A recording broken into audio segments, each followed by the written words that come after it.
Words are about to be spoken here on the Extreme Life of Matt Hardy, episode 49, presented to you exclusively by Podcast Heat and AdFreeShows.com. I, of course, am John Alba, joined as I am every single week by the broken one, the woken one, the spoken one, the purveyor of deletion, Mr. Matt Hardy. How you doing, brother? I'm doing good. It's nice to be at a hotel and be able to sit still for a minute. I've had a nonstop crazy last 2 weeks. It's been go, go, go, go, go, go, go, go, go. So it's nice to actually have a night where I'm going to get a good night's sleep and I'm going to get my 8 to feel great and train and not be going crazy, not be on the clock going. You had a big weekend with the family, went to Dollywood, I saw. It was Barty Hardy's birthday.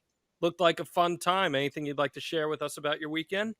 It was. I mean, to begin with, last weekend, the following weekend was very busy because it was the WrestleCade weekend where we had a full day of activities. And then I drove the next day after our Omega panel over to Dorton Arena, wrestled against Crowbar there. And then I had a whole bunch of stuff on my plate for Monday and Tuesday. And then Tuesday I left and I went to TV. And then I flew home from TV. We were the very last thing on TV that evening. And we shot a vignette after TV, actually. So didn't get back to my room until about 1:30. I was up at 5 o'clock to catch my flight and make it home. And then once I got home, we had a few hours of downtime and then jumped in the car and made the 5.5 hour trip over to Gatlinburg, Pigeon Forge for Dollywood. And then once we got there, dude, it was go, nonstop. We went to Dollywood. We spent 6 or 7 hours there. Every single roller coaster, Maxwell wanted to ride it 2 times, 3 times. He is truly an adrenaline junkie. The Hardy gene is very strong. He would ride it with me, and he would ride it with his mom, and we were going nuts. We were going crazy. And then the very next day, we were planning on just going to the Floor is Lava.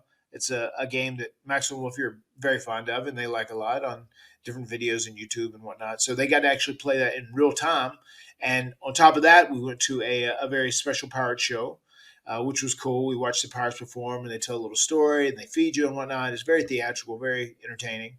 And then we ended up going to a race car track, which is full of go-karts, where the kids raced. And, oh, my God, Wolfie, I haven't shared this story with you. I haven't even told you this. So Wolfie and Maxwell, the first time they started driving go-karts on the track, right?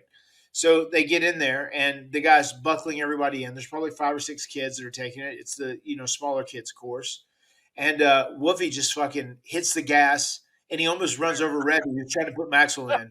Jack thought she was going to whip his ass. He hit the gas. He was ready to go. They had to move him back.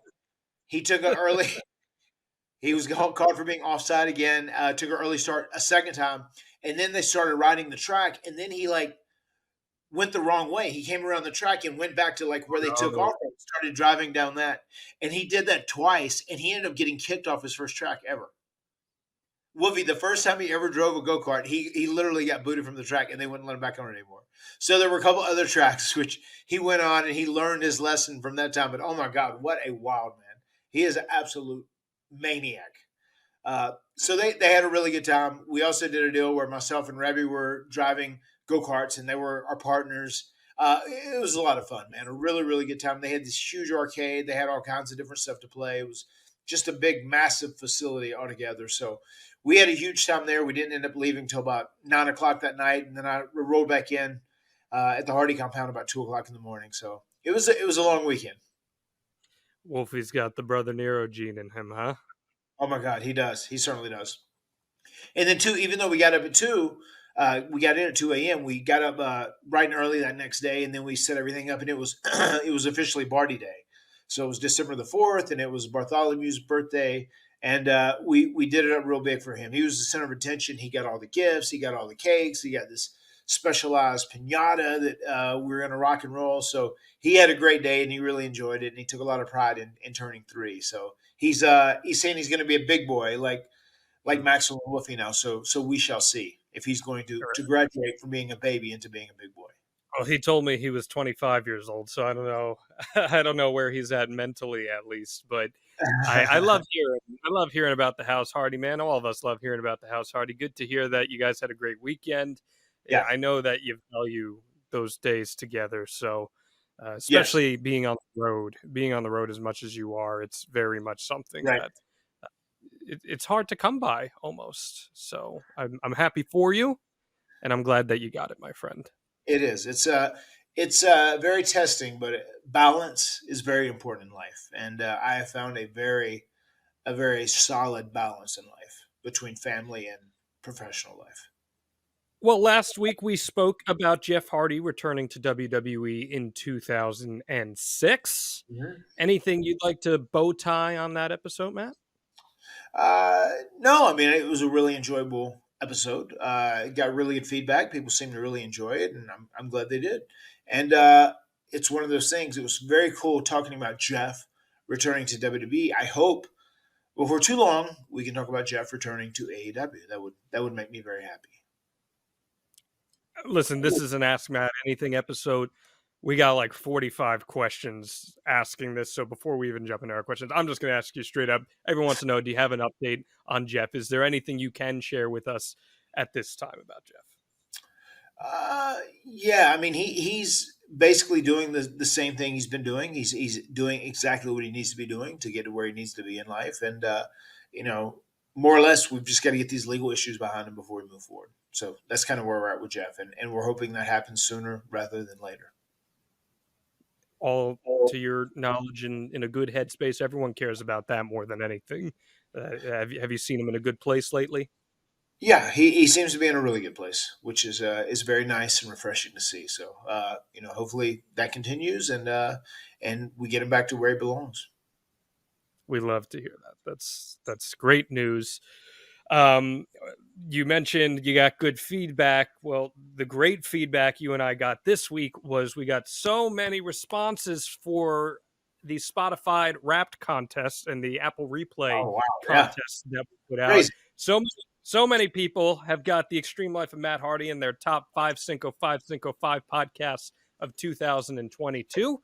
And I told you guys, if you sent us a screenshot, we would pick a winner and you'll get a free video courtesy of Matt and I. And we picked a winner. And Matt, you and I are going to be laying down a video for Jarrett Sughart. I apologize if I'm not pronouncing that correctly. Jarrett Sughart, who had us as his number one podcast of 2022. Pretty cool, huh? Very cool. And yeah, it was very cool to see all those Spotify screenshots. So many people had the Extreme Life of Matt Hardy in their top 5, and that was a hugely flattering statement. That was so cool. And to everyone who did have us in your top 5, and everyone who sent a screenshot and posted that so that we could see it, thank you very much. We appreciate you sharing that. Very much so. It was cool seeing us up with names like established podcasts like Jericho and Something to Wrestle. Yes. You know, the Ocho. We're coming after you, Ocho. Don't take that for granted. We're coming after you. Yeah, we had a lot of them with Jericho. That was great to see. That's a huge compliment.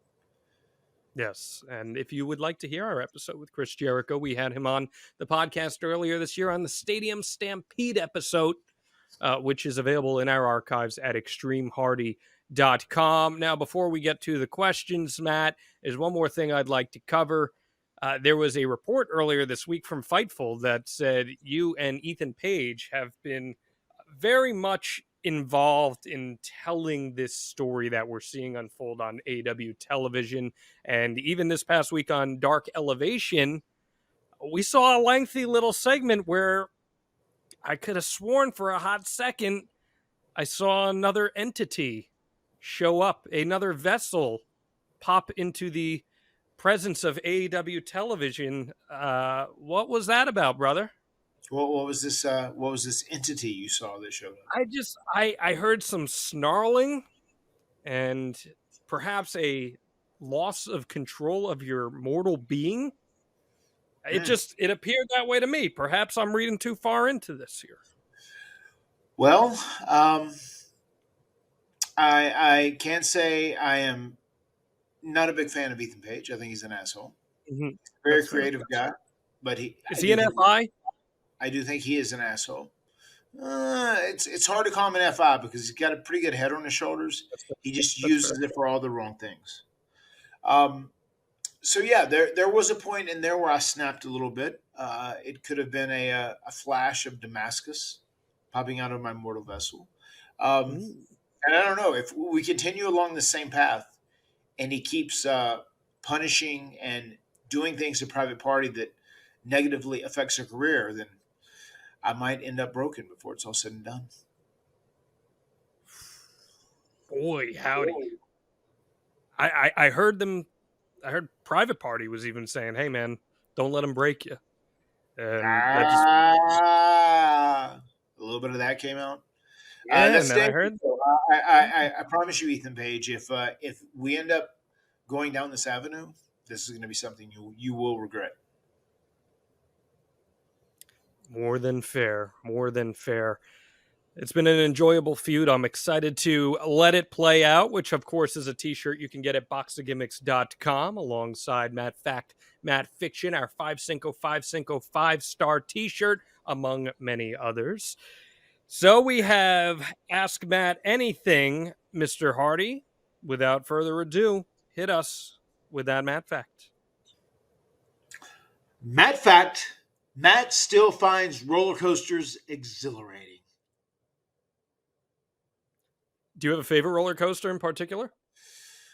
I don't know. I don't know if I have a specific favorite roller coaster, but everybody, we had a family friend, Jimmy Ray, who you met at WrestleCade, who actually went before he left on his trip, went out to Dollywood with us, and he was blown away by how legitimate Dollywood was and like how Oh, yeah. legitimate the roller coasters were.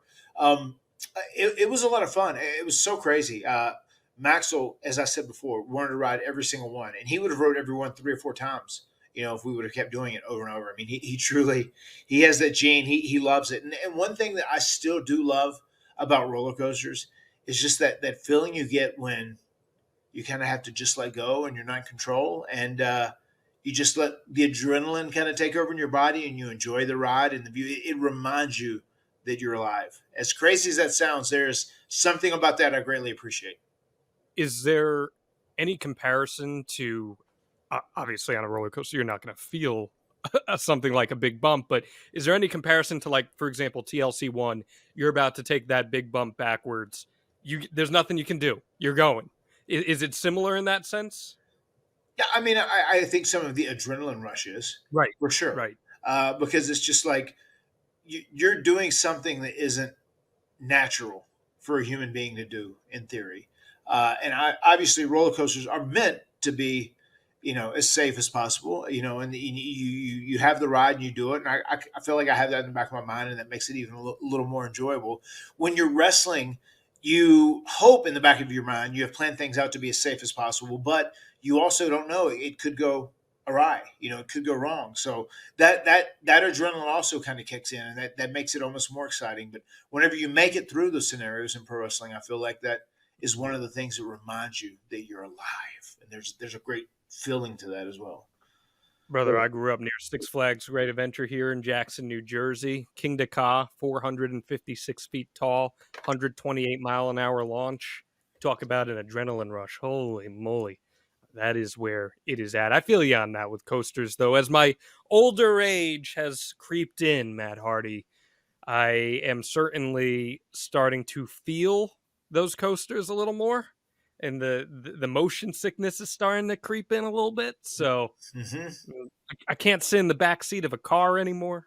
It's starting to But get can to you me. sit in the back seat of a roller coaster? I don't. I would rather be towards the front of a roller coaster than towards the back. Okay.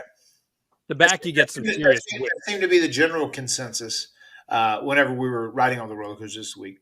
I'm okay with either or, really. It really didn't bother me. But the majority of people wanted to be in the front of the coaster as opposed to the back of the coaster. I got you. All right, let's get to these great Ask Matt questions. This is the last Ask Matt Anything of 2022. It's episode 49. And let's start with this one because we just talked about a big ladder bump. Ezra Allman asks, favorite ladder spot from throughout your career? I don't think we've ever talked about this.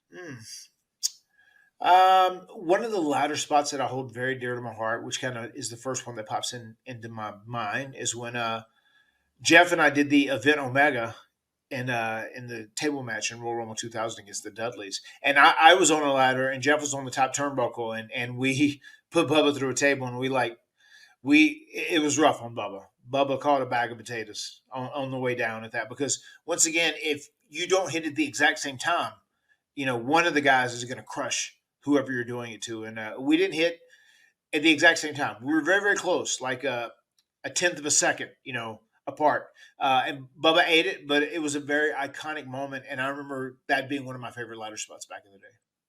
Just thinking of the story you told about Ron Simmons saying, "We won't be doing that again." Yeah. Then That thing where you and your brother jump off the top and both land on me, we won't be doing that again. Amazing. Love that. Max MF asks, when looking at the landscape of the pro wrestling industry as it is right now and taking into account everything you've achieved up until this point, what are your ambitions for both the immediate and distant future? Good question there from Max. Very good question, Max. What is up, Max? Max is one of my biggest supporters, has been for a very, very long time. I greatly appreciate Max. Max, I would say my goal for the immediate future is to do all that I can to be an entertaining performer, be involved in a storyline that is unique and hopefully fresh and something that people get invested into. That's kind of what I hope for. That is always what I'm trying to do whenever I'm invested into something. And on top of being an entertainer, and an entertaining performer in ring and in my storytelling, I also want to help build the future. Building private parties, very important to me that they end up doing good for themselves, because I feel like in a lot of ways they're going to be a lot of my legacy, because I kind of handpicked them, and I'm the guy that is trying to get them ready for the next level and get them ready to be, one of the top tag teams in the world. And any other young talent that I can work with and help elevate, because there might be wrestling fans out there that know the name Hardy or Matt Hardy because I've been on TV for 25 years straight or whatever. If I can help elevate other talent around me, that's very important to me as well, Max. Speaking of elevating talent, this isn't a question from anyone, but a guy kind of synonymous with that is William Regal. And we've been hearing a lot of rumors that William Regal may be on his way out of AEW and headed to WWE after he was let go there earlier this year. Right. I don't know to what extent you can comment or what you know on those rumors, but is there anything that you'd like to add on William Regal's AEW run? I'm a big fan of William Regal, the trainer, William Regal, the coach. He is all in at helping to teach the young talent and helping to give back to the business. I have a great fondness for him because of that. As far as what his actual status is with AEW, I am honestly not sure. He could show up at WWE in the future. He could return to AEW and be thrust back into some angle again. I don't know. I am really out of the loop, and I don't know of a lot of people that are specifically in the loop. I know that is kind of the buzz going on, but I am not certain, so I can't really speak on it. What'd you think of that segment with Max where Max laid him out? I think if you're going to go all in and try and make MJF the biggest heel you can possibly make him into, I think it was a pretty good piece of business. Even though Regal's a heel, still he's going to be sympathetic when it comes to MJF in the big scheme of things. And once again, he's a veteran, and he's someone who has built so much respect up over his career, obviously with the wrestling fans. So to have MJF disrespect him and screw him over as he did, it was a great move to really put heat on MJF. There are valid criticisms of AEW booking, in my opinion. But one thing that I really appreciate that Tony Khan does in his storytelling is he never forgets a small detail. If there's something, right, everything that happens usually happens for a reason.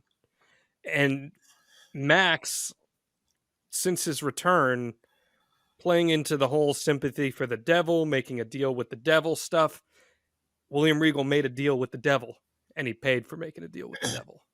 And I thought that was a really great, if this is the final chapter of that story, way to make that story come full circle. And I really appreciated that in the storytelling. Agreed. Just a small little notch there.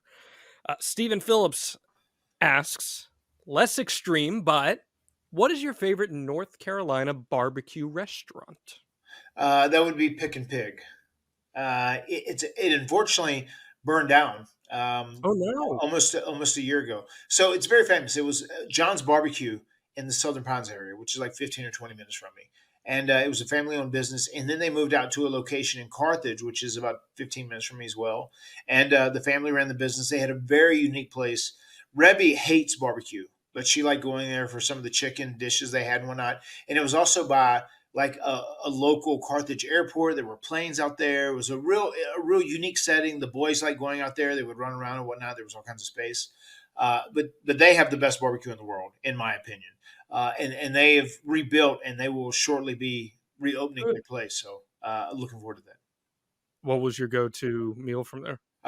Pulled pork with Brunswick stew and coleslaw. Pulled pork's a big Carolina thing. That's a big Carolina thing. Yeah, I mean, and just they smoke the pulled pork all throughout the day and the morning. I mean, it's the tastiest. If you're a barbecue fan, go to Pick and Pig once it's open again. It's the tastiest barbecue you will ever have.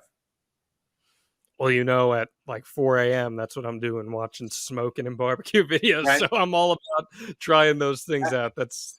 I'm writing it down, Matt. I'll be there. Let's see. To follow up on a food question, and from our conversation last week, Joey the Tori Amos guy asked, does pineapple belong on your thin crust only pizza? And what are the other toppings of choice? So let's break this into two here. This is a very divisive topic on the internet. Does pineapple belong on pizza, Matt Hardy? Dirt sheets, all the sheets out there, take note. Matt Hardy, does pineapple belong on pizza?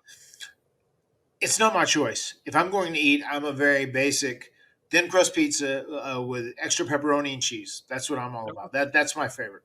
Bob's Pizza, once again, another local establishment in Vass, North Carolina. If you do want to have pineapple on pizza, I'm not against it. And I'm okay with like a barbecue chicken type pizza. If you have a barbecue chicken pizza with a little like some onions on it, maybe you maybe have a little pineapple on it. I'm okay with that. And I'm not opposed to it. And I am absolutely okay with pineapple being on pizza in the right setting. It's going to be the headline, Matt Hardy. I am absolutely okay with pineapple being on pizza in the right setting. In the right setting, yes. In the right setting. Okay, there you go. Once and for all, settled. There you go. Let's see. Jeremy Strunk says, not a question, but want Matt to know his V1 era kicked off a period of time where I ruined a ton of photos by throwing up the shocker. Well, you didn't ruin them. You enhanced the photo. Don't you dare think you ruined them. You enhanced the photo, young man. Brandon asks, what's your favorite feud you weren't involved in? Wrestling history, Matt. Favorite feud you were not involved in? That's a great question. Very, very good question. I would almost say, just because I became such a big Macho Man fan after the Mega Powers. Yeah, after he won the title, I would probably say I knew, like, as soon as him and Hulk broke up, I was like, "Fuck, Macho Man's going to get beat by Hulk because everybody beats Hulk. I mean, Hulk beats everybody. Sorry, everybody loses to Hulk. So it made me angry. I wanted Macho Man to reign as the champion for a long time, and I got very upset because I knew whenever the Mega Powers exploded, the Macho Man was ultimately going to drop the title to Hulk Hogan, which he did. Karen Stewart, what would be the toughest, most grueling match you ever had to prepare for? Oh, man. I don't even know if that's like I don't know if there's like one specific match that I have tried to train for or prepare for specifically before doing that was super grueling. I mean, I try and do the best I can constantly to try and stay in shape and have the best win possible and be okay. And obviously, as you get a little older, it's a little more challenging. I would probably say I worked the hardest to get into the best shape of my life and to be as athletic as possible and have the best win possible whenever I first turned heel and I started doing Matt Hardy version 1.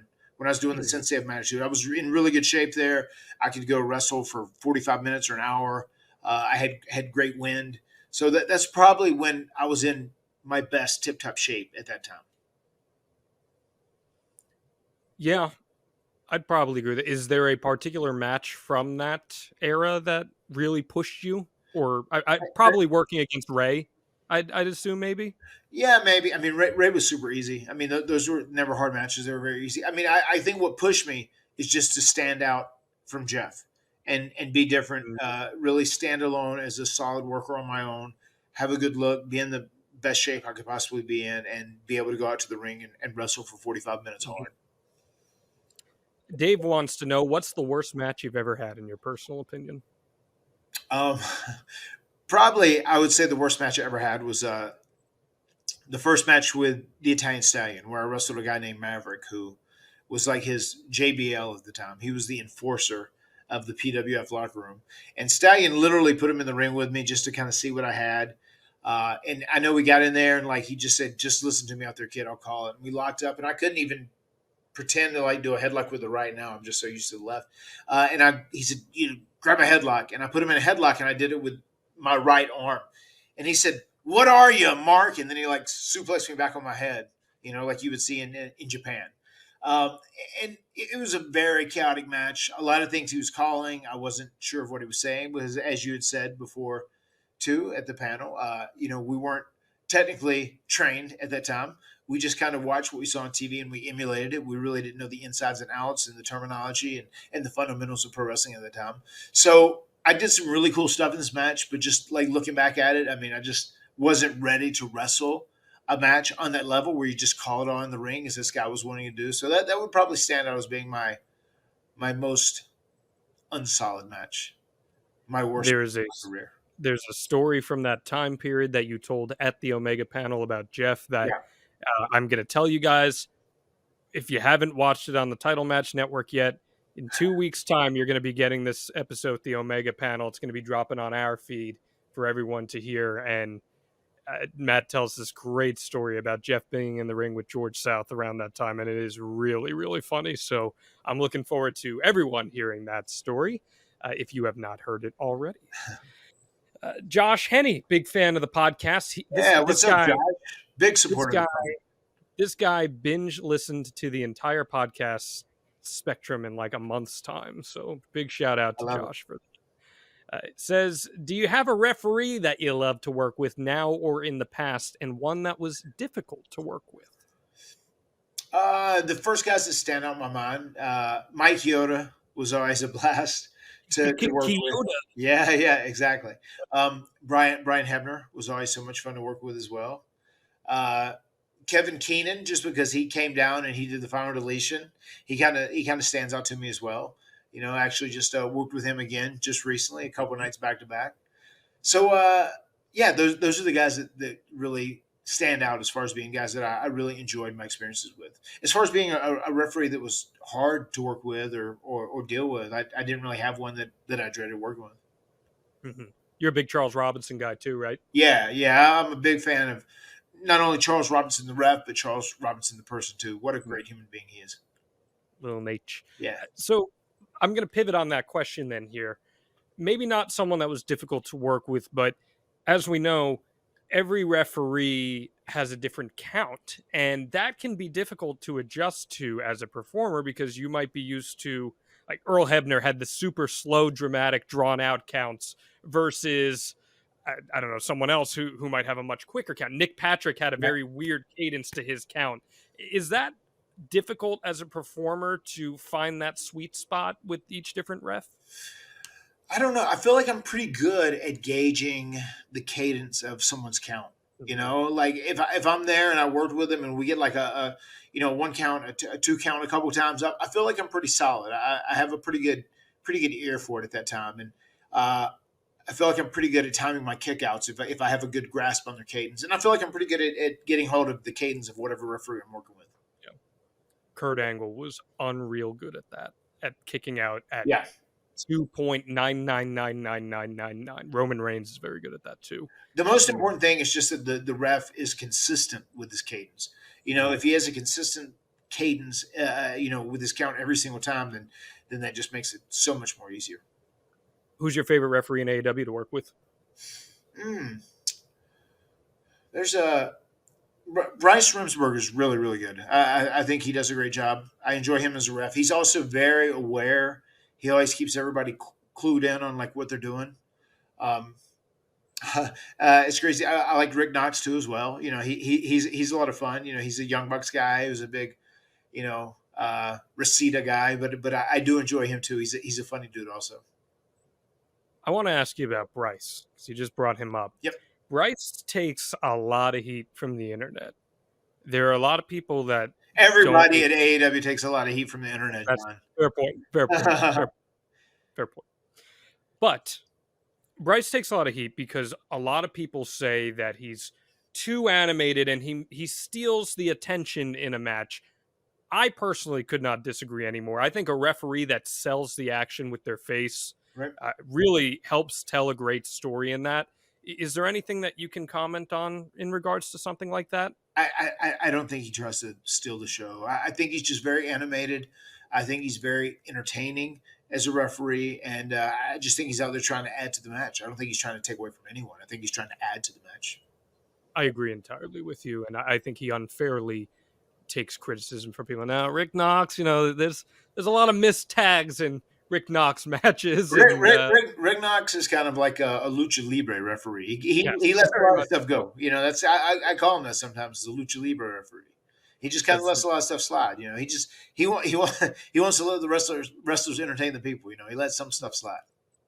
That's why he's a Young Bucks referee. It's not an FTR referee. That's all I'll say on that front. Yeah. Let's see. Here's a good question from Mike. I can't remember if we hit on this in the Becoming Broken series or not. Is it true that you were going to be head of creative for Impact before you returned to WWE? And if so, did you have a game plan for how you would have written the show and talent that you would have prioritized?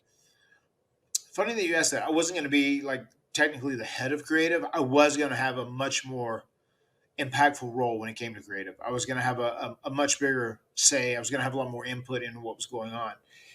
And if we would have continued the path that we were doing, some of the stuff we were talking about doing with Broken Matt, whenever we eventually decided who we would have dropped the TNA tag team titles to, whenever we left with the titles in theory, if we would have stayed, if we would have re-signed with TNA and we would have finally chose a team, we would have dropped the titles to them, whoever it may have been.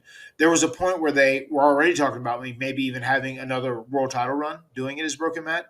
And if I would have ended up winning the world title, which was talked about, I said, I don't think I should have it long. I don't think Broken Matt is a character that really needs titles. I don't think it does a lot.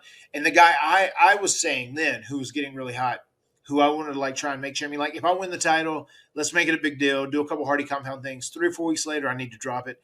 And I wanted to drop it to Eli Drake. And I knew it. I knew you were going to say Eli Drake. Oh, I'm so glad that he was the guy. He was the guy that I picked. I really liked what he was doing, and I thought him beating a Broken Matt would have been a big deal. And then, once again, a Broken Matt doesn't need a world heavyweight title. He's just, he's just an entertaining fucker on his own. He wasn't at that time. I was just going to pitch to you Eli Drake and Matt Hardy at that time, because Eli Drake, now LA Knight in WWE, I think one of the most underrated talkers of this generation of performers, quite frankly. Yeah, and he's a great talker. He has a lot of charisma, and when he's out there, he is full of confidence, and it's oozing off of him, and you love to see it. You know how I'm feeling confident this holiday season, Matt Hardy? I have a good idea. I know how you're feeling confident. I feel like you're good and clean, huh? I'm feeling cleaner than I've ever been in my entire life, because 'tis the season for clean balls. Our friends at Manscaped are helping you clear your driveway for safe travels this holiday season. From stocking stuffers to white elephants, Manscaped's products are at the top of every single wish list. Are you writing your list down and checking it twice this holiday season? No, I am. And I've tried to be good. I've tried not to be naughty. I've tried to be nice. Well, with Manscaped, it's okay to be a little naughty every now and then. You can grab some crop mops for your pop or the body buffer for the holiday lover. Win this year's white elephant gift and help all the men in your life go from eggnog to nice hog. There we go. December, going to manscaped.com and using promo code Hardy for 20% off plus free shipping. This is your one-stop shop for all your holiday needs. They got the perfect gift in the Platinum Package 4.0, plus loads of little presents that are perfect for those stockings that are hanging up there. What better holiday gift than giving the gift of good hygiene and a few laughs along the way, like the handful of liquid formulations, perhaps an assortment of liquid formulations, if you will, Matt Hardy. Shampoos, Yes. body washes, upstairs, downstairs deodorants, gels, exfoliants, absolutely everything you need to keep it clean. And Matt Hardy, I'm going to ask you to describe for our audio listeners, what am I holding up right here in front of you? To me, that looks like the mower of lawns and the whacker of weeds. It is, in fact, the mower of lawns 4.0 and the whacker of weeds. They will make sure you are keeping safe and trimmed down there with their proprietary skin-safe technology that you can even bring in the water with you. So, Matt, just in case things get a little out of hand this holiday season, you got to take a dip in the lake of reincarnation. Could you, in theory, even bring that in there with you? Yeah, they're waterproof, of course. It would be an absolutely wonderful time in the lake with the whacker of weeds and the mower of lawns. It certainly would, and you can get 20% off now and free shipping with code Hardy at manscaped.com. That's 20% off with free shipping at manscaped.com. Use code Hardy, Manscaped, for a perfect gift that will be this holiday's biggest hit.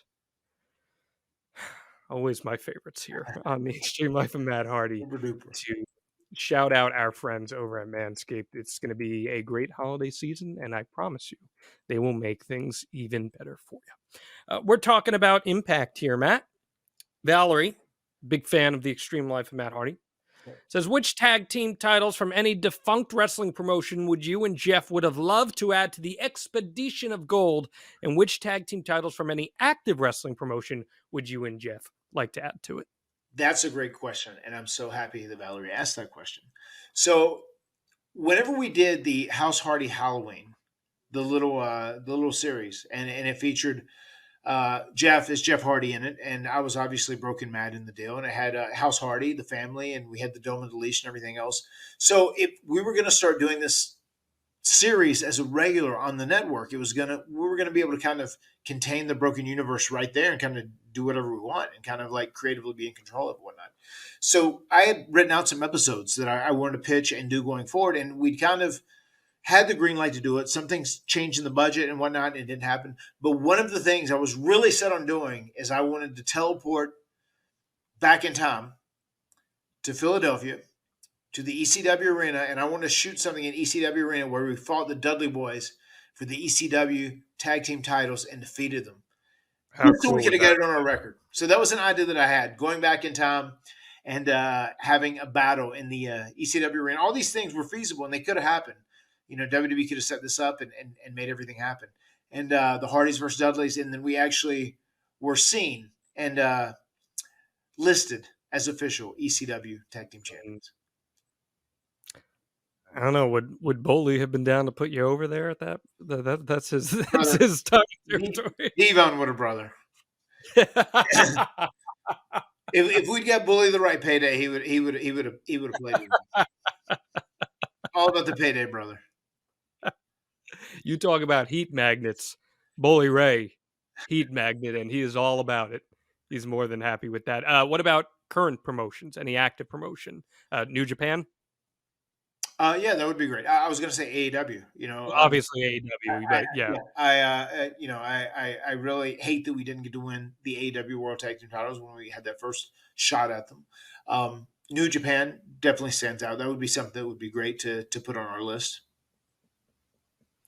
Michael Burgett asks, do you have a favorite Christmas film?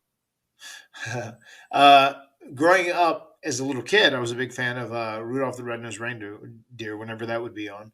Now, I feel like the one that I watch with the kids the most and maybe is the most enjoyable is The Grinch. I feel like we end up watching The Grinch. But my wife is a big Christmas mark, as you know. There's 7 current active Christmas trees in my house as we speak. All sorts of different variations, different colors, and different parts of the house. So there'll be a ton of Christmas movies. I have plenty to choose from. I have plenty to pick from. But The Grinch is probably my favorite of all the ones we like. The old school animated Grinch or the Jim Carrey Grinch? The Jim Carrey Grinch. Gotcha. And the kids seem to like that one as well. You know, have you ever heard of the band The Pretty Reckless? Not sure how that have. The lead singer of that, Taylor Momsen, was the little girl. Cindy Lou Who. Oh, really? Yeah. Okay. You should go check them out. You would like them. I'll send you some links. And I asked you about that because they kick ass. They're real good. I asked you about them because our good friend, the wrestling historian, would like to know what's your favorite concert that you've been to? Oh man, the first time I ever saw Pearl Jam, it was like a life changing moment for me. Like, so we became. The story's crazy. So everybody knows, most people know, if you know the story of Matt Jeff Hardy, that our mom died when we were very young, had cancer, and then there was a point in uh, 1992 ish. I want to say, I think it was when we were out of school. Going back, maybe 1993ish. But there was a point where we were off in school, and our dad had a brain aneurysm. He ended up being in the hospital. He was in intensive care for a week. He ended up getting better, but he was away in the hospital. So I took time off from school, and I stayed with Jeff. Jeff was obviously in high school at this time, right? But we got into that weird thing. I was being a teenager, and we would stay up late to listen for the song "Black" by Pearl Jam. It's when it was in heavy rotation, right? So we would stay up till like 2:30 in the morning, really living the life as like teenagers, even though we're still pretty young in the big scheme of things, just to like hear that song on the radio at this time. So we became big Pearl Jam fans after we got the album following hearing Black. And it kind of like, we're big rap fans at this time. I was all into rap. I was consumed by rap and Public Enemy and so many different rap groups. And then Pearl Jam is kind of what started my alternative phase, so to say. So I tuned into Pearl Jam, heard that, got the album, said, oh my God, a friend of ours had a hookup and we went to Charlotte. It was an outside show, outside venue, and one of our favorite songs still is this day. There's a really cool video that someone made for us, and I've posted it on my Twitter several times, Long Road. And it's a song that Jeff and I've always loved, and it shows like mine and Jeff's Long Road, literally from the beginning all the way up to current times. So we walked in, and I remember just all the lights dropped just as we're getting into the concert, and like there's this nice breeze, and it's almost like a little fog, just the perfect setting. And I remember like, doom, doom, I have wished for so long, and that song was the first thing they kicked off the show with that, and it was just such a magical moment that made such a massive impression in both myself and Jeff. And we talked. What year was this, you think? Probably 93, 94. 93 in Charlotte, you're saying? Maybe so. Or 94. It could have been a little later. Okay. I'm trying to find it. Do you remember the venue name? Sometime, oh my God. It wasn't out. American Legion Memorial Stadium, perhaps? Maybe so. Do you see it? Do we have a date there? Okay. October 4th, 1996. Okay. At the American Legion Memorial Stadium in Charlotte, North Carolina. Right. It probably was a little later because it was Phil Peterson we went with. They opened up with Long Road. Yep. Okay. That was it. That's it. I'm going to read you the set list to take you back in time. There's a long set list here. Ready? Long Road, Last Exit, Animal, Spin the Black Circle, Hail Hail, yeah, In My Tree, Corduroy, one of your favorite songs. Yes. Lucan, Not For You, Jeremy, Better Man, Red Mosquito, Black, State of Love and Trust, Habit, Rearview Mirror, Immortality, Alive, Porch, Who You Are, Even Flow, Whipping, I Got... Brendan O'Brien showed up here. That's cool. Leaving Here, Daughter, and they closed with Yellow Ledbetter. Leaving Here, yeah. So, wow, that's awesome, man. It was that's the show was because they definitely kicked off with Long Road. But man, it was just such a magical moment, and really like embedded Pearl Jam as our favorite band, especially my favorite band. That's awesome, dude. Live music is unlike anything else. Like, I love baseball, I love pro wrestling, but I will put live music above anything. It's that same element of pro wrestling where the audience forms that emotional human connection with the performer, and as you just described, that feeling that you had, it's like the closest thing to real euphoria that you can achieve. It's unmatched, in my opinion. So just live music is very special. Let's stick with Carolina here. J the K. Which Carolina team will be the next to win a championship? The Hornets, the Hurricanes, or the Panthers? And also, do you think Carolina will ever receive a Major League Baseball squad? I would say the Carolina Tar Heels. They are much more likely to win a championship. That's my favorite. That's my favorite North Carolina team because I was part of the system for a while. I would say the Carolina Tar Heels would be my guess. As far as those other teams, I would almost guess the Carolina Hurricanes before anybody else. Uh, a baseball team would be cool in North Carolina, I think. There'd be room out in Charlotte. Maybe bring in the Charlotte team, whatever we name it. What kind of name you got for them, John?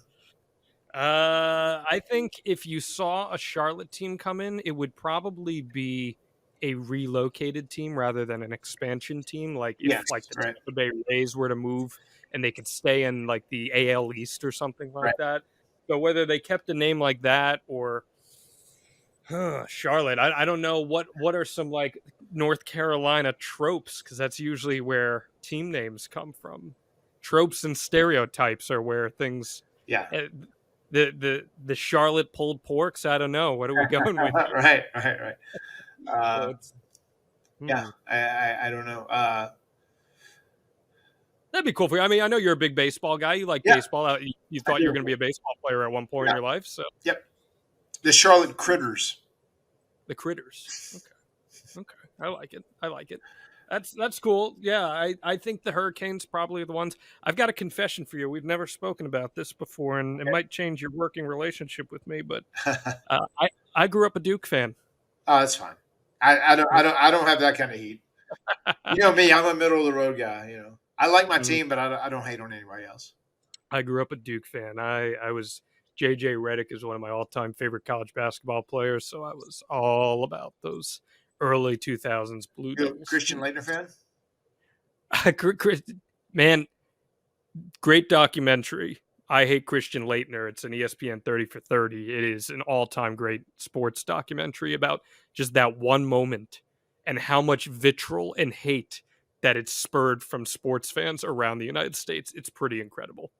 Okay, It's interesting. worth checking out. You know, Maybe on a long. I was that. Whenever I was coming up, I I always favored Carolina, but the big rivalry at first was Carolina and the Wolfpack. NC State. That was the big rivalry. But it once it transitioned over to being Carolina versus Duke, that was like that was the heat, right?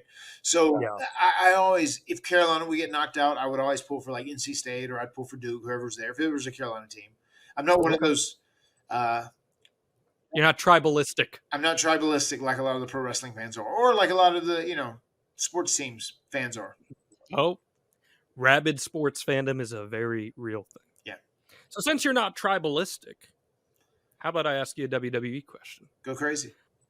Austin Williams wants to know thoughts on Roman Reigns' 2-year historical run as the WWE Undisputed World Heavyweight Champion. Do you think that it is the greatest championship reign in history? I don't know if I would say it's the greatest reign in history yet. I think it's very special. I love what Roman's doing. I think they've really done a great job of booking him in a very smart, sophisticated position. I love the people he's surrounded with. I love what he does with Usos. The whole bloodline thing I think has been great. Sami Zayn has been a great injection into the whole scenario, especially for his comedic value. I dig it. I think Roman's a great champion, and I think he is well on his way to becoming one of the greatest champions of all time. And I think he is creating something special every single day that he continues to hold on to the title. Is The Rock versus Roman Reigns the biggest match that's out there on the table in wrestling today?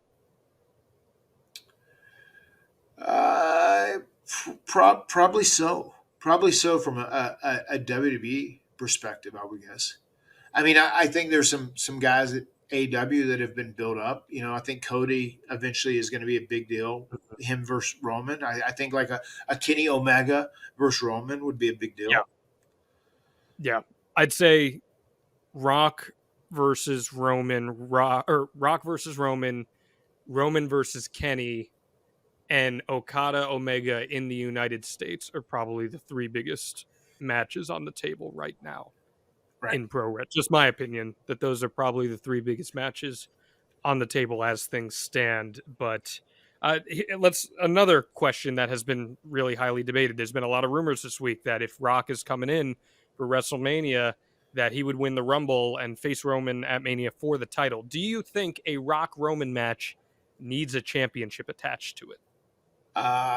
No, it doesn't. I almost feel like attaching a championship to that match almost like kind of spoils it in some ways. I feel like it's a bigger match if it's like a grudge match, if it's just a personal issue, a vendetta between those two. Like I feel like if you put a title on the line, it kind of I feel like it takes away from the match. The simple story is who's the head of the table? Is it Roman Reigns, the tribal chief, or is it Dwayne? I think I that's mean, it is exactly. I mean, and I feel like if you end up having a title on the line. I mean, I considering Rock is like the biggest star in Hollywood right now. I don't know how many bookings he's going to make. I mean, Roman doesn't even make a ton of bookings as it is right now. So I mean, I feel like Roman is going to retain the title if it ends up being a title match. So I feel like it's a lot better if it is a battle over who is the head of the table. It's a grudge match. It's personal. Tren wants to know, and we've been asked variations of this question in the past. If the Hardys were to go after the trios titles, who would be the third partner? It can be anyone from the 90s, 2000s, and 2010s. Now, in the past, it was who would be your partner now. We mentioned guys like Wardlow, maybe Darby Allin. But in the past, 90s, 2000s, 2010s, who would be that third person? Okay. Well, I will go back to the 90s. I would say maybe Gangrel because we ran with Gangrel for a little bit. Maybe it would be the Hardys and Gangrel. If we fast forward into the 2000s right there, let me think about somebody who we ran thick with at that time. Probably either Shane or Shannon Moore, I think, would have to be in that conversation. Yeah, maybe so. There's a couple like even guys who were tight. The Hardys and Umaga would have made a hell of a team too back in the day. You know, which I think would be very interesting. Maybe even the Hardys and MVP. You know, back in the 2000s. And then if you skip forward to the 2010s and we think about it, let me think about the people we were running hard with at that time too. That almost brings me back to a big TNA feel, a big TNA period. Um,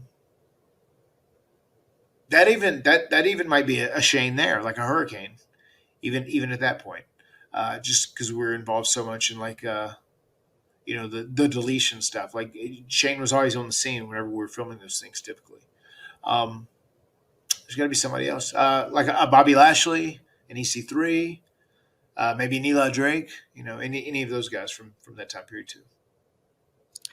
Taylor Benjamin says, "Hey, Matt, I'm a longtime fan of both you and your brother, as well as old-ass Shane Helms." He wrote that. I didn't say that. He wrote that.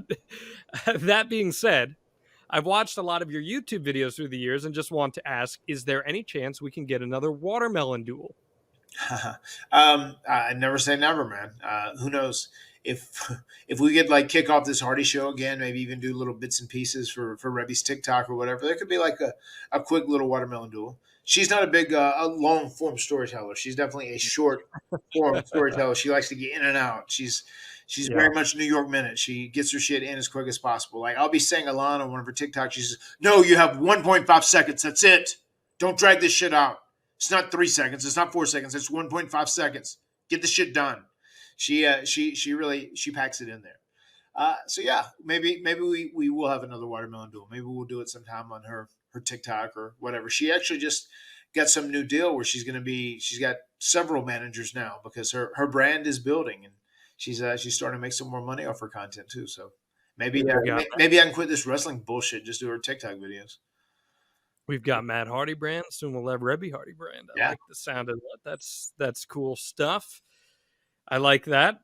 And to piggyback off that, Joseph asked, is it true MTV contacted you about getting the Hardy Show on their network at one point? There was a point where we had some of the guys that did the Hardy Show with us that did reach out to them, and there was like a conversation. It didn't go extremely far, but there was definitely a conversation right after Jeff was leaving WWE, where we were having that conversation. And then whenever Jeff ended up getting in trouble and he got arrested, that kind of put an end to that conversation. So we did speak to them. There was something we were like just starting to negotiate. There was never like an official deal or anything on the table, but we were definitely talking about stuff.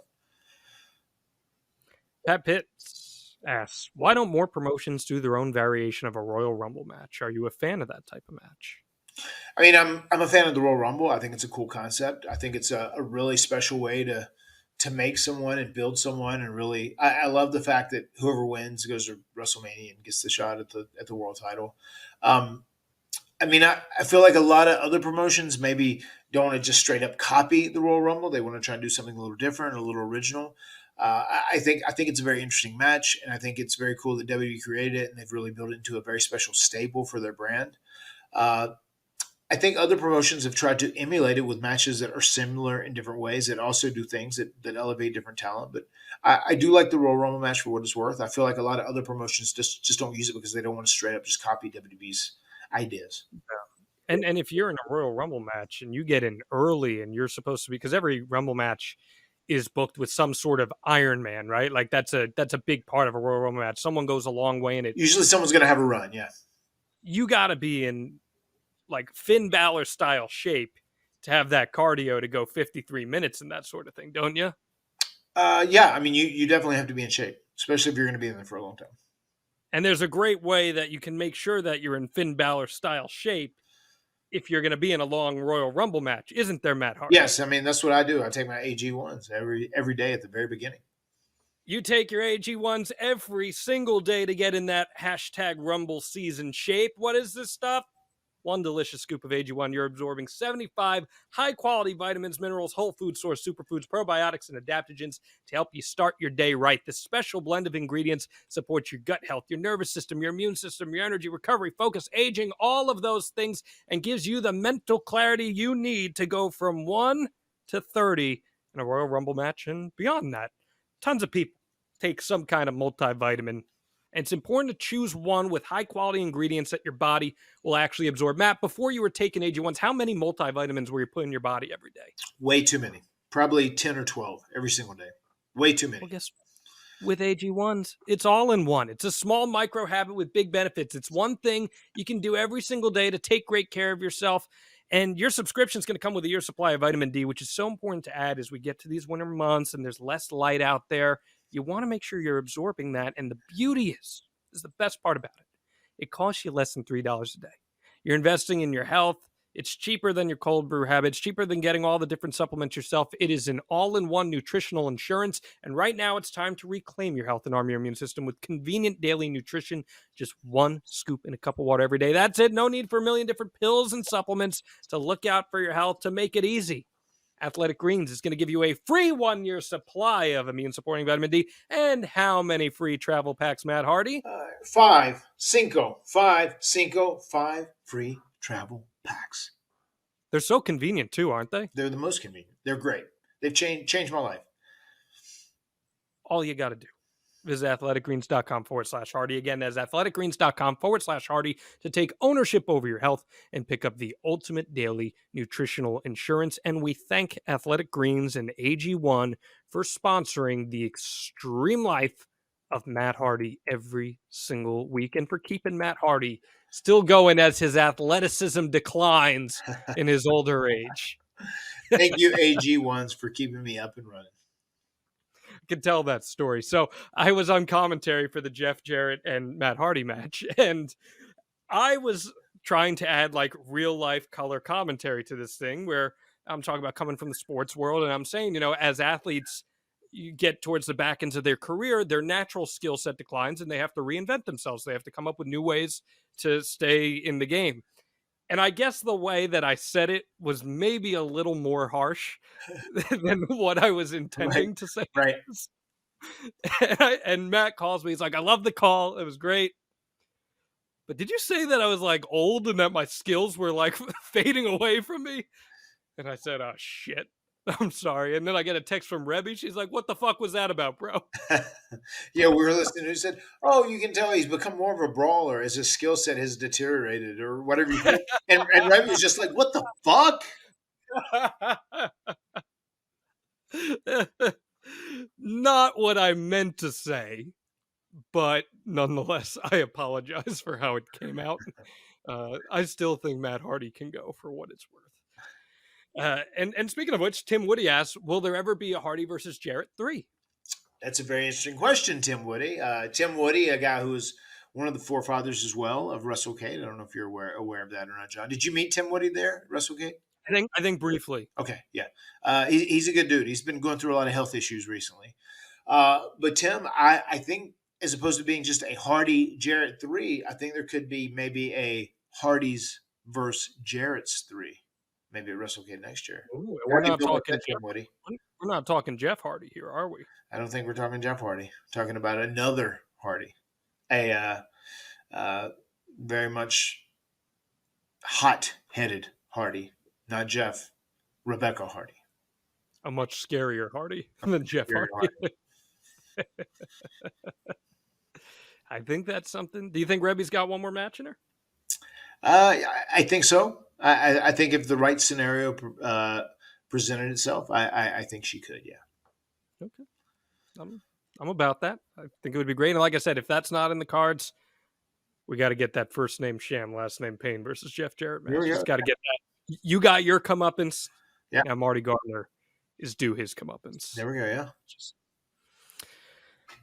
Yeah. Melanie asked, "What did you think of the Walking Dead finale?" I haven't seen it yet, Melanie. I will tell you. I have the entire season DVR'd, and I'm going to go back and watch it. So I haven't watched it yet, so I don't know. Thank you for not spoiling it, by the way. I couldn't tell you what happened in the Walking Dead finale, so yeah, I assume someone died, but I don't. I mean, people died all throughout Walking Dead, but yeah, I did enjoy the show. It went on a long time, and I appreciate the tenacity of the writers to try and tell such a long form story as they did with that, But I think it was one of those things where it was time to wrap it up, So I hope I find the last season enjoyable. I've enjoyed all the other seasons, And I think there's like 3 spinoffs coming out of it too. So there's a whole bunch of stuff. I mean, it's a huge. The Walking Dead universe is massive as it is anyway. There's movies coming out. There's spinoffs coming out. All kinds of stuff. Did you ever take any inspiration from the Walking Dead universe for Broken, Matt? I did. I'm sure there's some stuff I did. Even as I would specifically walk with a bigger limp, almost like a zombie, especially when I first started doing Broken Matt. I see. Okay. Ben Edward Joseph Ward says, "Hi, Matt. Always a joy to listen to the podcast on my very long car ride. So I thank you for that. And we thank you for making Ben. it part of your very long car rides. My question is, why your feud against the two-man power trip, Triple H and Stone Cold Steve Austin, back in 2001 ended so abruptly and replaced with Undertaker and Kane? I thought the underdogs going against the big dogs would be an amazing story to tell. Now, before you answer this, Matt, I do want to say we have an episode planned on the two-man power trip for this coming spring, so don't give away too much here. But can you give us a little bit of insight of why this thing may have fallen apart? Well, it was never supposed to be a thing in actuality. We were just supposed to be used as tools. We defeated the two-man power trip and Stephanie on a Raw in Boston. And the whole deal was we were supposed to beat them, and then they were going to get heat on us. And it was their effort to try and get heat on Stone Cold because Stone Cold was having a hard time being booed and being a heel. Because he was so beloved, obviously. So the heat that they got on us that night in Boston when they beat up all of Team Extreme was massive. And they decided to drag this out a few weeks longer, and Jeff actually got an Intercontinental title run out of the whole deal as well. So none of that was prepared for. That was literally like booking on the fly just because of the reactions that we garnered during that beatdown and getting heat on the two-man power trip. So I was just happy we got as many weeks as we did. I got to work with Stone Cold. Jeff got to work with Triple H. We worked with both of them some. And then eventually they shifted it back to where it originally was always going to be, and that was against the Brothers of Destruction. So we were just very happy to get that rub and get to work against Steve and Triple H. And again, we will have a full episode on that in the springtime. Subscribe now, extremehardy.com, and you will get that sent right to you when that goes up. Speaking of crowd reactions, Bryant says there have been a few shows recently where the crowds have been dead for a lot of the matches. Can this be demoralizing to talent? And what can the talent do to try and get the crowd back into the match? It's very challenging when you're out there trying to bust your ass and especially work hard, and the crowd just doesn't seem to be into what you're doing, or they're sitting on their hands. It is extremely frustrating. And I mean, you try different tricks sometimes. Sometimes you try and do these you try and put on more of a solid wrestling match that's a little more exciting, a little more acrobatic. Maybe they need that. Maybe you do a little more gaga. Maybe it's a little more Shakespeare. Sometimes a crowd needs that. You try and read the crowd, and you try and give the crowd whatever they want to like get them invested in what you're doing. But if you are there and a crowd is kind of sitting on their hands, it can be very demoralizing, and it makes your job a lot tougher, and it definitely makes the bumps hurt a lot more. Wrestling Study says fantasy booking. If you did a 6 versus 6 War Games match, what would your team be from today's current WWE roster? So 5 guys that you'd like to team with from today's WWE roster. It would be Matt Hardy and the Bloodline versus whoever we kill. Oh, okay. That number works, right? Yeah, I think so. So wouldn't like to team with like Kevin Owens or anybody like that? No, I'll just team with the Bloodline. Okay. I mean, it's an easy way to win. Yeah, it's an easy way to win. For fantasy booking here, come on, let's put ourselves over. War Games feels like a match that would have been made for Matt Hardy at some point. No, yeah, I loved War Games. I loved War Games coming up, and I am envious that I have technically never been in a War Games match. Lance wants to know any memories of Ultimate Warrior during his 96 run. Also, any memories working with the Legion of Doom a few times in 98. Yeah, I have a very funny memory of Ultimate Warrior. So whenever we were doing extra work, they liked us a lot. And I remember Chief J Strongbow, who was the guy who would book us, and we took care of him. We got him set up. We knew people that worked on the Pinehurst golf courses, and we'd get him set up with golf there. And he would come down to Pinehurst, and then he would always book us and go out of his way to book us at as many shows as possible for WWE, right? So there was a time where he said, "Hey, you guys hungry? I know you're here." He said, "Go into catering and have something to eat." And I said, "Oh, well, we don't want to go in there with all the big stars and piss anybody off. We know our boundaries here, whatever." He said, "No, it's okay. Just wait till after 3." He said, "Everybody's out of there at that time. Just go in there and eat something." And we ended up going in and eating, right? So we got some little catering, did this, and Jay Strongbow cleared it all and said we could do it. So all of a sudden, Ultimate Warrior walks in, and he has like this little bag, like a little duffel bag. And he walks in, and he goes up to the line, and he starts like looking over his shoulder here, and then he like looks over at us as we're like the only people in the cafeteria. Everybody else is like putting their shit together, doing whatever else. And the 4 of us are sitting there, myself, my brother, Jason Art, Marty Garner. And Warrior like looks at us and then looks away, and he starts taking, there's a tray of like 30 baked potatoes with the aluminum foil around them, right? And then he starts stuffing them into his bag. And then he like looks at us like, "I know you ain't going to say shit about this, are you?" He stuffs him and then does it and then zips it and then walks out, and he like looks at us and goes. But the way he came in, just like looking over his shoulders, like all paranoid, then he like looked at us, like trying to burn a hole through our souls. And then he started like just stuffing that bag, and he looked at us like, "I know you sons of bitches aren't going to tell anybody I took all these baked potatoes, are you? Ah, that's true, Seti." So that's one of my favorite Ultimate Warrior stories, for Wow. sure. Very true story. What would one man have to do with all those baked potatoes? I don't know. It was potatoes, dude. It's not like he was taking like chicken or steak or anything. It was baked potatoes. Jesus Christ. I have no idea. what this guy was doing. Fascinating. As far as working with the Legion of Doom guys, they were kind of like the LOD 2000. That's when they had Draws in there, and they were doing the angle with Hawk and whatnot. There was a point where we had wrestled Draws and Animal. And it was so funny because it was just like a random match. We came in there and said, "Okay, well, we're having this match," and we're like, we're just doing a lot of jobs at this time. Obviously, we were contracted talent that would like get a win here and there, and then like put a lot of teams over, just trying to make them look good until they decided they were going to pull the trigger and do something with us. And then I remember we came in and said, "Okay, well, we want the Hardys to defeat LOD 2000 with a finish, and we want them to pin Animal." I was like, "What?" It was very specific. And I'll never forget, like, Animal kept saying over and over after we double suplexed him, he said, "Get to those corners as fast as you can. Get to those corners as fast as you can. Get to those corners as fast as you can." Because he didn't want to, like, lay down there and wait for me and Jeff to do that leg drop splash. And he was okay with it. He didn't give us the Ron Simmons at the end. "Well, we won't be doing that again." He didn't give us that one. He was okay.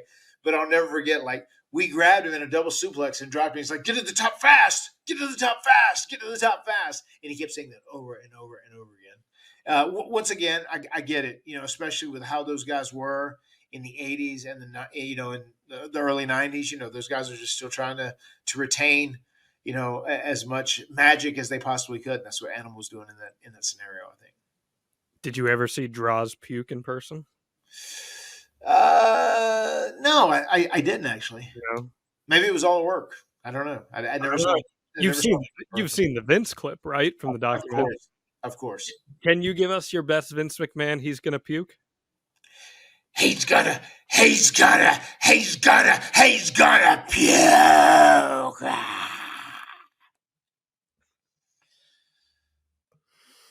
And if He he was doesn't so into puke, that. So fired up, man. if he doesn't puke, he'll eat your face off. Yeah, yeah, right. Yeah, Vince McMahon. He is a true madman, and I love him for it. Not gonna lie. Boy, howdy, ain't that something? Let's see here. We got so many questions. Just got a big shout out to everyone. This is our last Ask Matt Anything of the year. And just thinking of literally the thousands of questions that we got this year. Right.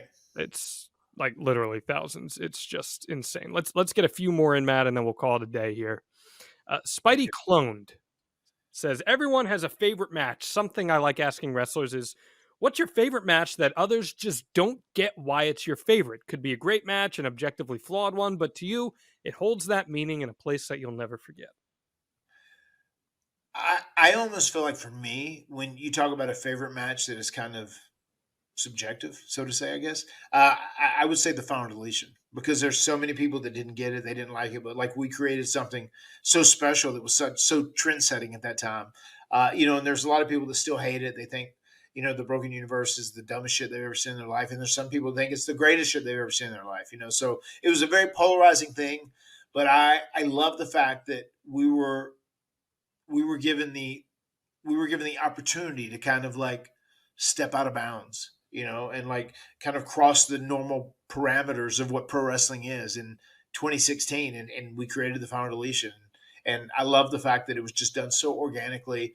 And it was like we were kind of making it up as we went along. We had a little bit of an outline, but so much of that was just made up as we went along.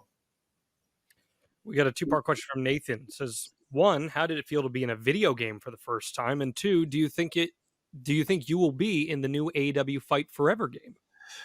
Yeah, man. Being in a video game the very first time is one of there's a few things that really let you know like you've made it, and being in a video game the first time is like wow, we've made it. So that was a huge deal for myself and Jeff. Like when we got an official piece of WWE merchandise, we're like, whoa, we've made it.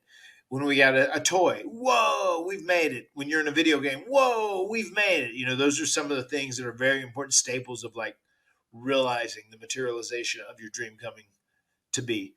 Um, and as far as the Fight Forever game, I will be in the game. You have to do a couple special things to end up getting me, but I will be in the Fight Forever game. You are an acquired possession in this game. How about that? You gotta work to get to Matt Hardy. Okay. There's a few guys they strategically did so people would buy a certain things, and you are premium content. I will be in the game. I guess, have you seen that? Is that public info? That you're in the game? I haven't heard that specifically, but a lot of people have been confirmed for the game, so yeah. That's fine. It's not like you're breaching contracts here or anything like that. And it's the game is attracting a lot of buzz. Yeah. And what I appreciate about it is that I know Kenny Omega in particular has been a big part of the development of it because he's such a gamer. It's been his life. And I think it will be a true love letter to those great wrestling games of yesteryear. I think so too, yeah. Like No Mercy and some of those early SmackDown games that people fell in love with so much. Like Here Comes the Pain. Do you have a favorite wrestling video game that you've ever been in? I mean, maybe that is the No Mercy, the one that had guys when they fell off the ladder. They Jeff spot. Yep. Like Jeff. Yeah, they took the Jeff bump. Yeah, I think that was it. That was a pretty badass game. That's cool. I think people look at that as the gold standard of wrestling video games. Yeah. So that's pretty cool there. Let's get two more questions here and then we'll wrap up. We got Addie saying you've had an incredible knack for being able to reinvent your character time after time during your incredible career as a singles and tag team champion. Can we expect to see perhaps one more reinvention before retirement from in-ring action? Yeah, I think so. As we talked a little earlier about this whole Ethan Page thing, if Broken Matt comes back, he'll be very different. It'll be a different version of a Broken Matt that I don't think you've ever seen before, and he'll be much more suited to fit into kind of climate of AEW currently. And if Jeff and I would have won the tag team titles, we were only going to wear like the old school gear to then. We actually had new gear that was already being made. We're going to like do a little bit of a rebrand on the Hardy. So that might be something that still ends up coming to fruition down the road. We'll see. Saying this past year we would have seen new gear and stuff? Yeah. Okay. Well, to piggyback off that for our final question, Tony Crouton Bomb says, have you or Jeff considered changing your look? Is it if it don't fix it, if it ain't broken situation, or has there been serious consideration into changing for the final run? How would you and Jeff do your final run if it was your call, broken or Team Extreme? I think that's the question ultimately. How would you do it, Team Extreme or broken? It kind of depends. I mean, I see benefits to doing both of those, and I actually see a case to doing a little bit of both of those. I think as our careers wind down at the end, I think we need to kind of be as based in reality as possible. I think that makes it a lot more meaningful, being our last run, and we can be much more serious, much more real, and like let our emotions be real, as opposed to being a fantastical character like Broken Matt. So I would imagine you're going to have more of a traditional Matt and Jeff Hardy, although they might have like a different swagger to them. They might have a little bit of a different look. They might wrestle a little differently. I would say when we're on our way out the door, it'll probably be Matt and Jeff Hardy, the real human beings. Maybe a different presentation, but pretty much us. Well, naturally, you have to change it because your athletic skill set has completely deteriorated at that point. So, yes, you must find a way to even walk to the ring because, as we know, those Hardy Boys will be in wheelchairs by the time they're 30. I have to find a new way to lay in the bed. My skill set has deteriorated so badly. Oh, we know the Matt Hardy skill set in the bedroom has not deteriorated. We know that. We're very confident in that. We've seen how many kids you're pumping out there. We know that the House Hardy is potentially ever expanding Matt Hardy. I'm not too worried about that one. Yeah, I did pretty good on that front. I thought so. You're a world champion on that one. So, as Eddie Guerrero would say, better than nothing. Stay tuned next week for a new sponsor, by the way. But anyway, that wraps up our. It was made for me, man. Oh yes, very much so. That wraps up our Ask Matt, our final Ask Matt of the year. I'm like feeling nostalgic, Matt. We're approaching the end of 2022. You and I are nearly at a year of doing this podcast together. Crazy, right? Just insane. Where does time go? And next week is going to be a look at Jeff Hardy's first ever WWE Championship win, which was a very special time, I know, for you guys. Anything that we can look forward to with that episode? I remember just being so proud of him at the end of that night. That actually came to be. It materialized and it happened. And I just remember those iconic shots of him standing up on that big castle or big structure or whatever it was. It was so cool. We will be talking about that in long form next week. You subscribe now, extremehardy.com. Get in on that and make sure you don't miss it. You can also check out the Extreme Life of Matt Hardy on YouTube at MATTHARDYBRAND. Always encourage people to check it out on YouTube. I think you get an added element watching Matt and I interact in addition to listening to Matt and I interact, because we're always talking about that 5-star review that by the end of the year we'll give away another t-shirt for. All you got to do is send a screenshot to us of your 5-star review. We got another one from Reblini. Says, Matt Hardy podcast, absolutely love. Simply wonderful. If I could give this more than 5 stars, I would. Me too. Me too. I would. Right. So we got that next week, Matt Hardy. Then after that, we got the Omega reunion panel coming up. And then we are going to wrap things up. As I said, I teased for you. We have the Hardy Awards, which are going to be some year-end awards from the mind of Matt Hardy to wrap us up here for the year 2022. I like it. It's going to be. We're here. I can't believe we're wrapping up a year already. It's just insane. Tis the season. I'm a very lucky guy. I'm very grateful that I get to do this show with you, and we have many more to come. I've got a good feeling about that. So Anything else you would like to add? As I said, this is our last Ask Matt episode of the year. Anything else you'd like to add for the people? I just want to say I hope everyone out there had a nice Thanksgiving, and we're entering the holiday season. I hope everyone has happy holidays, and I hope everyone can go out of your way to try and be nice to someone else out there. Just we need a lot more civility in humankind nowadays. So yeah, just try and go out of your way during the holiday season to be nice to someone. Yes. And if Aaron Judge signs with the San Francisco Giants by the time that this podcast has dropped, you can send me a nice tweet to make me feel better. And that would be a great holiday gift that I would most definitely appreciate from our Extreme Life of Matt Hardy listeners. The words have been spoken. We'll see you next week right here on the Extreme Life of Matt Hardy. Adios, amigos. My skin's dying because you're under it. I'm done lying to myself for this, for all the wonder in believing that it's making me weak. I'll fade away and classify myself as obsolete. My skin's dying. I'm done lying. But I feel strongly that saving money is important. You know, if it's not something we worry about now, boy, we are really going to worry about it later. And I want to help you get out of debt faster and do it with cheaper monthly payments. I'm talking to you if you're in a 30-year loan. Now is the time to take years off of your loan. We're routinely helping our listeners cut 5, 10, even 15 years off their loan. And you can do this without perfect credit with no money out of pocket. You've just got to start at SaveWithConrad.com.